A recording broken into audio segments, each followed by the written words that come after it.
సమ్మిళిత అభివృద్ధికి ఊతమిచ్చిన 11 ఎన్డీఏ పాలనపై ప్రత్యేక కార్యక్రమాన్ని ఇప్పుడు వింటారు. ప్రధానమంత్రి నరేంద్ర మోదీ నేతృత్వంలోని ఎన్డీఏ ప్రభుత్వం గత 11 పాలనలో దేశాభివృద్ధితో పాటు అమలైన సంక్షేమ పథకాలు వికసిత్ భారత్కు బలమైన పునాది వేశాయి.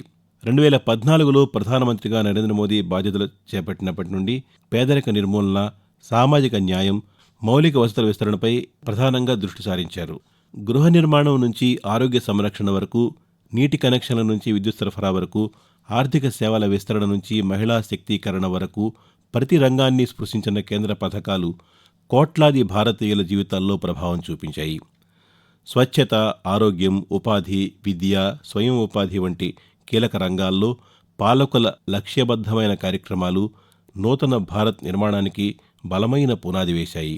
ఈ క్రమంలో వికసిత్ భారత్ ప్రతి ఒక్కరికి అభివృద్ధి లబ్ధి అనే లక్ష్యంతో చేపట్టిన ప్రధానమంత్రి ఆవాస్ యోజన, ఉజ్వల యోజన, జన్ ధన్ యోజన, ఆయుష్మాన్ భారత్ వంటి పథకాలు గృహ నిర్మాణం, పొగరహిత వంట గ్యాస్, బ్యాంకింగ్, ఆరోగ్య సేవలను అందిస్తూ సామాజికంగా వెనుకబడిన వర్గాల జీవన ప్రమాణాలను మెరుగుపరిచాయి.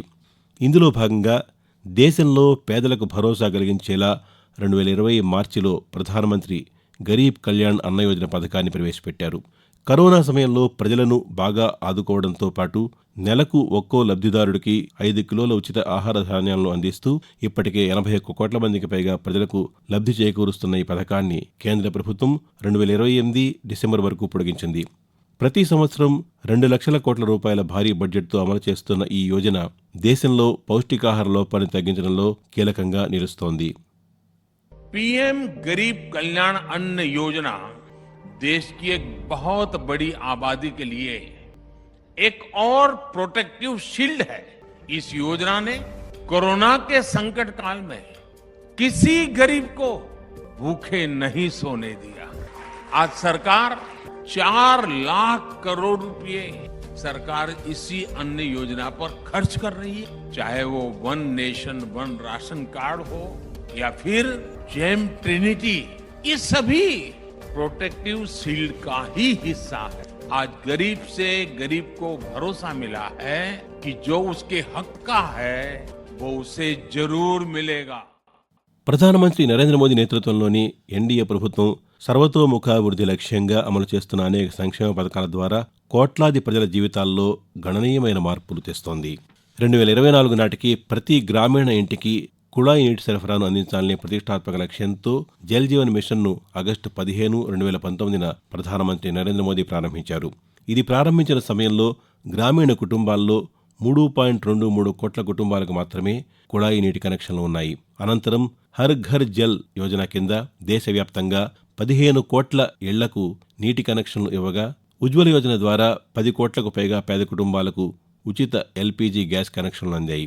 అంతేకాకుండా సౌభాగ్య యోజన ద్వారా 100% గ్రామీణ, పట్టణ గృహాలకు విద్యుత్ కనెక్షన్లు అందించి విద్యుత్ లభ్యతలో చారిత్రక ప్రగతిని సాధించింది.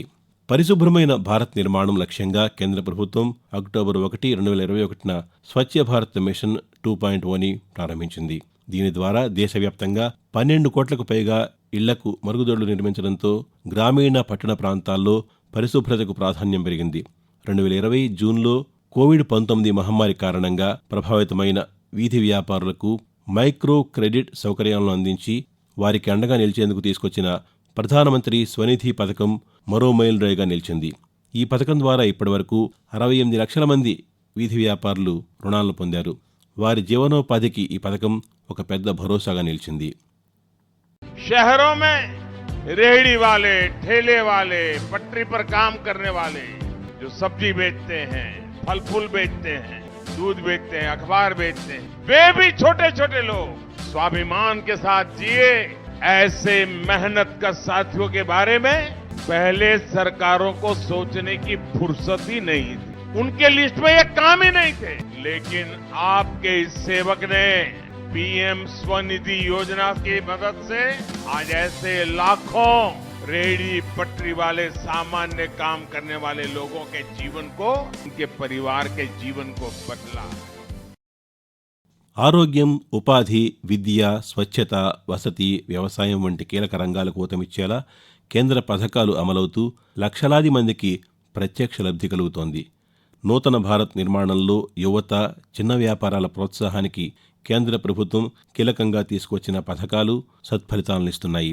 స్వయం ఉపాధికి మార్గం వేస్తూ వాణిజ్య అభివృద్ధికి బలాన్ని చేకూర్చేలా 2015-16లో తీసుకొచ్చిన ముద్రా యోజన, స్టాండప్ ఇండియా పథకాలు లక్షలాది మంది లబ్ధిదారులకు ఉపకరిస్తున్నాయి. ప్రధానమంత్రి ముద్రా యోజన PMMY కింద ఇప్పటివరకు 52 కోట్ల రూపాయలకు పైగా రుణాలు మంజూరయ్యాయి. ఈ రుణాల ద్వారా చిన్నస్థాయి వ్యాపారాలు, స్వయం ఉపాధి అవకాశాలు విస్తరించాయి. అంతేకాకుండా సామాజిక న్యాయానికి పెద్దపీట వేస్తూ స్టాండప్ ఇండియా పథకం ద్వారా SC/ST వర్గాలకు 14,700 కోట్ల రూపాయలకు పైగా రుణాలు అందించడం జరిగింది. అన్ని వర్గాల సంక్షేమాన్ని లక్ష్యంగా పెట్టుకున్న భారత ప్రభుత్వం వైద్య, ఉన్నత విద్యలో సామాజిక న్యాయం కోసం కీలక నిర్ణయాలు తీసుకుంది. ప్రత్యేక వెనుకబడిన తరగతులు, OBC, ఆర్థికంగా వెనుకబడిన వర్గాలు EWSలకు కోటాలు కల్పిస్తూ విద్యలో సమాన అవకాశాలకు ప్రాధాన్యమిచ్చారు. ఇక పారిశుధ్య కార్మికుల గౌరవాన్ని పరిరక్షించేందుకు కేంద్ర ప్రభుత్వం నమస్తే పథకం ప్రారంభించింది. ఈ పథకం ద్వారా వారి భద్రత, గౌరవం కోసం ప్రభుత్వాలు సమన్వయంతో పనిచేస్తున్నాయి. ఇది ఇలా ఉండగా ప్రధానమంత్రి ఆవాస్ యోజన కింద దేశవ్యాప్తంగా 4 కోట్లకు పైగా ఇళ్లు నిర్మించి లక్షలాది మంది పేద కుటుంబాలకు సొంత ఇంటి కలను నెరవేర్చింది. 11 ఏళ్లుగా అమలవుతున్న సంక్షేమ పథకాల ద్వారా దేశ అభివృద్ధిలో ప్రతి ఒక్కరూ భాగస్వాములవుతున్నారు. వికసిత్ భారత్, ప్రతి ఒక్కరికి అభివృద్ధి లబ్ధి అనే నినాదాన్ని నెరవేర్చే దిశగా కేంద్ర ప్రభుత్వం చేపట్టిన కార్యక్రమాలు సామాజిక న్యాయం, ఆర్థిక సమానత్వం, సమగ్ర అభివృద్ధికి బలమైన పునాది వేశాయి. రానున్న రోజుల్లో ఈ ప్రగతి పథం మరింత వేగంగా సాగేలా మార్గదర్శకంగా నిలుస్తుందని రాజకీయ విశ్లేషకులు అంటున్నారు. సమ్మిళిత అభివృద్ధికి ఊతమిచ్చిన 11 ఏళ్ల ఎన్డీఏ పాలనపై ప్రత్యేక కార్యక్రమాన్ని మీరింతవరకు విన్నారు. రచన ఎం రవితేజ, వ్యాఖ్యానం పోపూరి మురళీకృష్ణ, సమర్పణ ప్రాంతీయ వార్తా విభాగం, ఆకాశవాణి విజయవాడ కేంద్రం.